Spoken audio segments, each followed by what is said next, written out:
အဲ့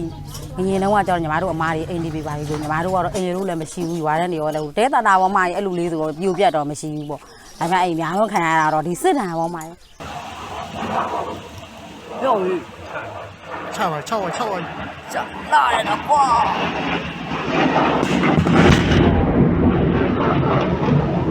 哦，那，哦，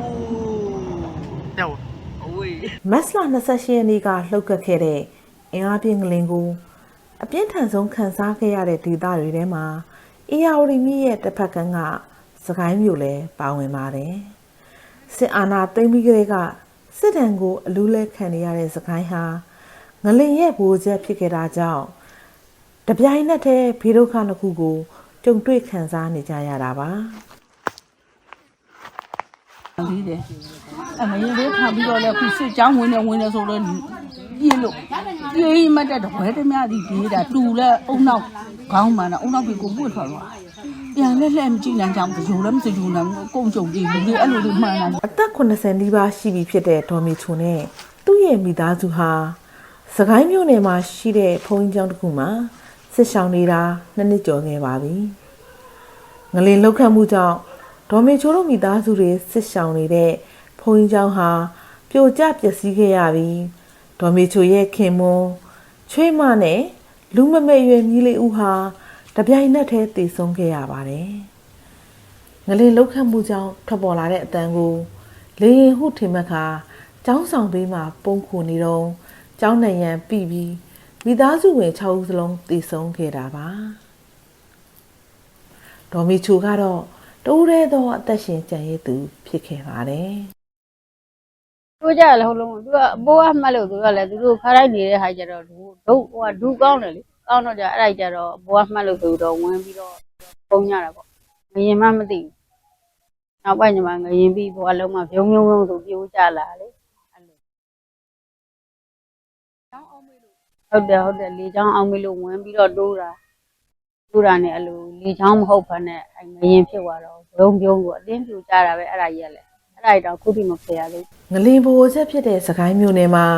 လူဦးရေ468ဦးတည်ဆုံးခဲ့တယ်လို့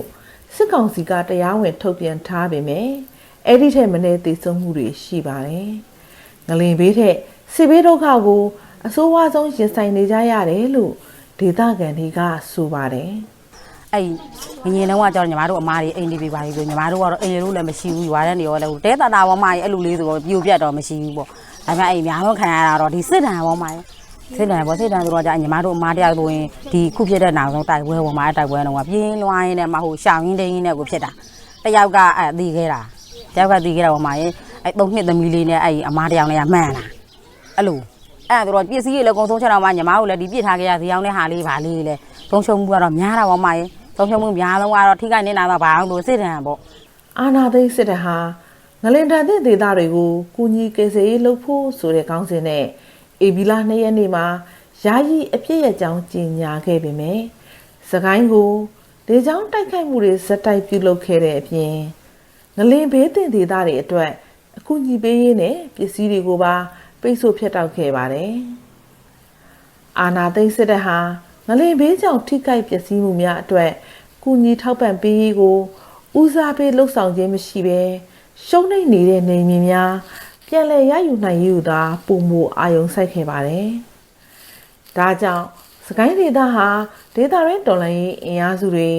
စေတနာရှင်လူမှုကူညီရေးသမားတွေရဲ့အထောက်ပံ့နဲ့သာတောက်ခံနေကြရတာပါ။တူညီမတို့ဟိုနောက်ဖက်တောင်ရင်းဘက်ကိုရှောင်းနေရသူများစီသွားရှောင်းလာသေးရဲ့ညီမတို့2လကျော်2လပြေးဖို့9ရက်ဖယ်လို့မှာပေါ့အဲ့သွားဆောင်တော့ကျတော့မှဒီပေါ်ရန်ဒီကပဲလိုတာအဲ့လိုပေါ့နော်ခွဲရတော့ညီမတို့စီရဟိုင်လဲပါတာဘောမှရဲ့လာဝေတယ်ဒါပေမဲ့ဘယ်ကလာဝေတဲ့ဘာညာလို့တော့မသိပေမဲ့လေတော်တော်ကိုဝေတာညီမတို့လိုစမ်းစီလို့ဝယ်မစားအောင်မှ2လကျော်ညီမတို့ဒီပေါ်ရန်ဒီကလောက်ပေါ့နော်အဲ့လိုမျိုးကတော့ကုံတာဘောမှရဲ့အဲ့စီကနေပြီးတော့ရတဲ့လုပ်ငန်းကိုလုပ်ပြီးတော့သူတို့ကဝေတာချက်နာစားပြီးမှအဲ့ဒီကို2လကျော်လောက်2လလောက်နေပြီးတော့မှငိမ့်ချမ်းတယ်ဆိုတော့သူတို့ရှင်းလင်းရေးပါတယ်ဝင်ပြီးတော့ညီမတို့ကဒီကိုခုမှလာရောက်တာညီမတို့လည်းဒီ3လလောက်ရှိတယ်နိုင်ငံတကာရဲ့ကူညီထောက်ပံ့မှုဟာလည်းအာဏာသိမ်းစစ်တပ်ရဲ့ကန့်သတ်ပိတ်ပင်မှုကြောင့်ထိထိရောက်ရောက်ခီးမပေါက်ပြန်ပါဘူး။ကူညီထောက်ပံ့နိုင်ဖို့စစ်တပ်ရဲ့ခွင့်ပြုချက်လိုအပ်သလိုထောက်ပံ့မဲ့နေရာနဲ့ပစ္စည်းစည်းရင်းတွေအထိပါတင်ပြရတယ်လို့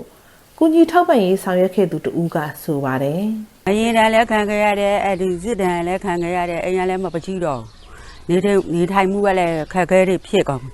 နေလို့ထိုင်လို့လည်းသင်မပြေတော့အခုမှဆိုတော့တဲလေးထိုးထားတာလည်းဖျို့ပြဲဟိုလိုသူတို့လာတော့ပြေးရသူတို့တက်ပြေးရတာလည်းတဲလေးပဲထိုးတာအိမ်ကြီးပါတွေလည်းမကြည့်တော့ဝေးမှာတော့မဟုတ်တော့မှလောက်သားတာသိမပြေဘူးကလေးတွေနဲ့ဒီနေ့စားမှုနေဘူးကလည်းမပြေလဲဘူးဒါလေးတွေကနေပွက်သီးလေးကနေဟိုပေါ်ထန်လေးတွေဝေတာလေးပဲစားရတာသိမပြေဘူး ငလင်တန်းကိုအပြင်းထန်ဆုံးခံစားခဲ့ရတဲ့ဒေသတွေမှာဝမ်းရေးအခက်အခဲကိုရင်ဆိုင်နေကြရတဲ့လူဦးရေစုစုပေါင်း28တန်းထိရှိတယ်လို့ကမ္ဘာစားနပ်ရိက္ခာအဖွဲ့ကဆိုပါတယ် တယောက်ကလေပြတ်လာတာမွေရပူလေပြတ်လာတော့ပူနာပဲမသွားလို့မရဘူးသားလေးကလည်းတယောက်ကျတော့လုပ်ငန်းလုပ်နေသွားတာ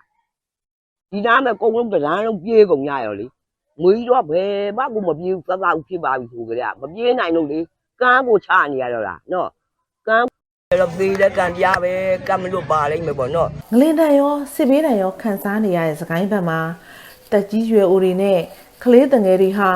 အကူအညီလိုအပ်နေပြီးအဓိကကတော့ကလေးတွေအတွက်ပညာရေးအထောက်ပံ့ပဲဖြစ်ပါတယ် ဒီရွယ်လေးဆိုမှဒါဟိုလိုဆိုပညာသင်ရမယ့်ရွယ်လေးပညာလည်းမသင်ရဘူးမိဘတွေကလည်းဒီဘောတော့ဇာဟီချောင်းလေးပါလေးဖွင့်မယ်ဆိုရင်တော့မရထားကြမှာပေါ့ဒါပေမဲ့မရရမ်းကြောက်ကတည်းကအဲ့ဆိုတော့လည်းသင်ရကြဘူးကလေးတွေကမှ3ရေးပြလို့3မှန်းမသိဘူးညီမလေးကရင်တော့ဒီမှာကိုကလည်းဈေးဆိုင်နေဆိုတော့ကလေးကလည်းငယ်သေးတော့ပေါ့နော်ကိုကသူတို့ကဆိုင်တိုင်းပညာ10တန်းလို့ဘလောက်လို့ဒီညီမကနေခဲ့ရတယ်လေ10တန်းတစ်နှစ်ကြာ2နှစ်ကြာဆိုတော့အဲ့လိုကလေးလေးတို့သင်ပေးမယ်ဆိုတော့ကလေးတွေကဘာအခြေခံမှကိုမရှိတာ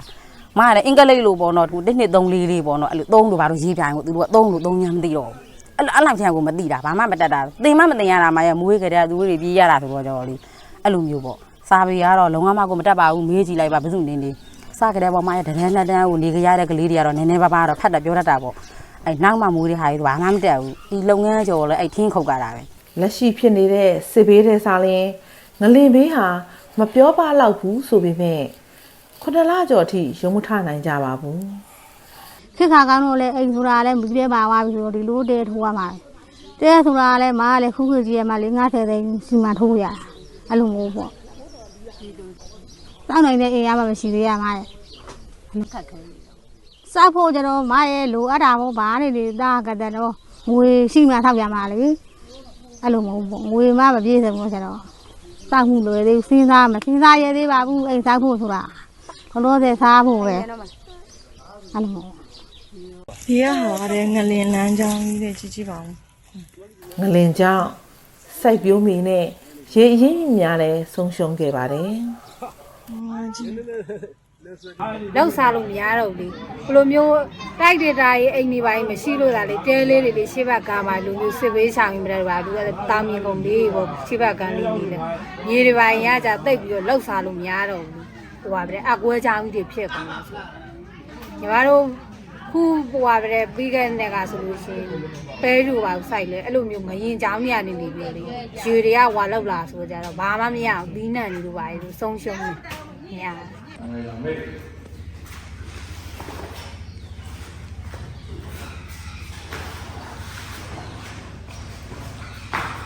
စစ်ဖြစ်ပွားရာဒေသတွေမှာလေကြောင်းတိုက်ခိုက်မှုရန်ကကာကွယ်နိုင်ရန်အသိပညာပေးရေးနှိုးဆော်မှုတွေကိုတော်လှန်ရေးအဖွဲ့များနဲ့အရက်ဖက်အဖွဲ့အစည်းများက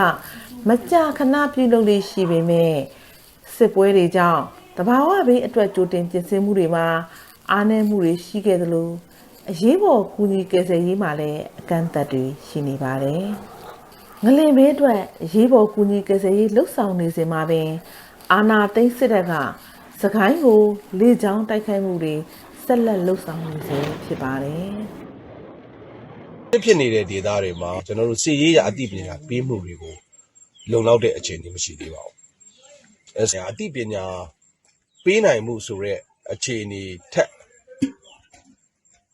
ကောင်းကင်နယ်မြေကြီးကြမှာဘလို့အသက်ရှင်အောင်နေထိုင်ရမလဲဆိုတဲ့ဖြစ်စဉ်ကိုကျွန်တော်တို့နိုင်ငံသူနိုင်ငံသားတွေကျွန်တော်တို့ပြည်သူပြည်သားတွေကျွန်တော်တို့တိုင်းလူတိုင်းသားတွေကလက်တွေ့တွေ့ကြုံနေရအဲ့ဒီအခြေအနေတစ်ခုပေါ်မှာကြီးရွာတစ်ခုမြို့ပြတစ်ခုမှာတည်ရှိနေတဲ့ပြည်သူနေပြီးဖြစ်ပါစေဒါပေမဲ့သူတို့အဲ့ဒီကြီးရွာအဲ့ဒီမြို့ပြမှာအတီးကျနေထိုင်နိုင်တဲ့အခြေအနေမရှိသေးဘူးဒေါ်လာရင်းရာစုတွေကအားကောင်းလာလို့စုံမှုလာပြီဆိုရင်လေချောင်းရဒုက္ခပေးမယ်အဲ့ဒီလိုမှမဟုတ်ဘူးဒေါ်လာရင်းရာစုတွေ မြို့ပြမြို့သိမ်းစခန်းသိမ်းနေကြုံလာပြီဆိုရင်လည်းသူတို့အတွက်နေရထိုင်ရတဲ့အခက်အခဲမှုတစ်စုံတရာလူလူအနေနဲ့တာမန်ပြည်သူတွေအနေနဲ့တွေ့ကြုံနေရတာအဲ့တော့စစ်အတွင်းမှာရှိနေတဲ့ပြည်သူတွေကိုတဘာဝအသိပညာပေးမှုတစ်ခုမှမဟုတ်ပါဘူးစစ်ရေးရအသိပညာပေးမှုကိုကျွန်တော်ယနေ့အချိန်ထိစစ်ဒေသကြီးပြီးတော့ပြည်သူတစုံတရာပြန်လဲပြီးတော့ဝန်ဆောင်မှုတစုံတရာပေးနိုင်ဖို့အတွက်ကြိုးစားနေတဲ့ဒေါ်လာရင်းအားစုအနေနဲ့တောင်လေချောင်းသတင်းစစ်ချောင်းသတင်းတစုံတရာကျွန်တော်တို့ပြန်ကြားရေးလုပ်ပေးနိုင်တဲ့အဆင့်ပဲရှိပါသေးတယ်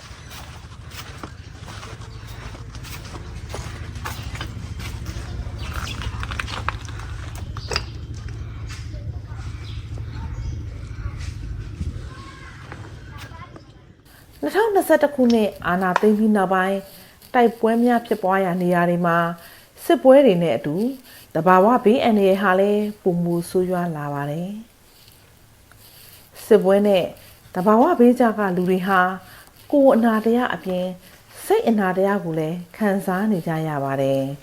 အိမ်မပျော်ခြင်းထိတ်လန့်ခြင်းတွေနဲ့အတူနာကျင်မှုနဲ့ဆင်းရဲဒုက္ခတွေကတော့ဘေးဒုက္ခနှစ်ခုကြားကနောက်ဆက်တွဲဒုက္ခတွေပါပဲ6ရက်9လ2014ရက်မှန်တိုင်းပြောရလို့ရှိရင်ဒီနိုင်ငံရေးကိုအများဆုံးအေးချမ်းသေးခြင်းလားလူကြီးရောလူငယ်ရောကလေးတွေရောကိုဝင်ဆောင်ပြီးခင်တွေပါညာကစားလေးအများကြီးဒုက္ခတွေခံစားနေရတာဆိုတော့ဒီနိုင်ငံရေးကိုအများဆုံးအေးချမ်းဖြစ်စေခြင်းလားလေရင်ရန်လဲမိုက်တော့ကြောက်တယ်တော့ချောင်းနေတဲ့ဖင်ကကလေးတွေရောညီမတို့ရဲ့ဘ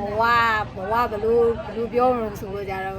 ဘလို့စားလဲဒီစိတ်သွားလဲဒီစိတ်ကြောက်တရားကြီးနဲ့ပဲနေနေရဘုဆိုညီမတို့စီမှာじゃပို့ဆိုတော့ဒီတောင်ဝါလာတဲ့ဒီကုန်းကြောင်သူ့ရဲ့စစ်ကြောင်းနဲ့ကြောက်ကြတယ်ပေါ်ဝါလာတဲ့လေရင်ကိုလည်းပေါ့နော်ကြောက်ရတယ်ပေါ့လေရင်လေးနဲ့ဒါအားချရတော့အဲ့လိုလဲသတိထားရတယ်ပြီးတော့じゃဒီညီမတို့ကမြေကမ်းတစ်ပေးမှနေရဆိုကြလေဒီတစ်ခါတလေမှမော်တော်တွေတို့ပါတယ်ဒီတင်းမိုးတွေလက်နက်ကြီးတွေရမ်းတန်ပြီးထူးတဲ့ခါမှလည်းညီမတို့ဆိုအဲ့ကြောင်းမှနေရတာမှပြေးရတာအဲ့တော့မှဖြစ်လို့ရှိရင်လက်နက်ကြီးတွေလေသူ့ချင်းကြီးကိုရှိသေးတာမြေတင်းမိုးတွေကခုဘလော့တလက်မှလို့မကြခဏစုံလိုက်ဆန်လိုက်လို့မဟုတ်လည်းမကြခဏလို့ပြေးနေရအတန်ကိုနားထောင်နေရပြည့်တန်ကြားနဲ့ပြေးဖို့ပါပေါ့ကလေးတွေဆိုပြီးအဲ့လိုမျိုးစင်နဲ့ပြင်ထားတာပေါ့ဟုတ်လားအဲ့လိုဒီမို့အဲ့လိုရောဆက်ကောင်းလားစစ်နဲ့တဘာဝဘေးကြကသူတို့ဟာနေစရာအိမ်မရှိတော့ပါဘူးမိသားစုတွေမစုံလင်တော့ပါဘူးနေ့စဉ်အသက်ရှင်တန်ခွင့်အတွက်ပြေးလွှားပုံအောင်နေရပါတယ်အနာတရားနဲ့နာကျင်မှုတွေကြားမှာအသက်ရှင်နိုင်ဖို့ရုန်းကန်နေရပါတယ်သူတို့ကတော့ဒါဟာမျှော်လင့်ချက်မဲ့ရှင်သန်ခြင်းလို့အဓိပ္ပာယ်ဖွင့်ဆိုကြပါတယ်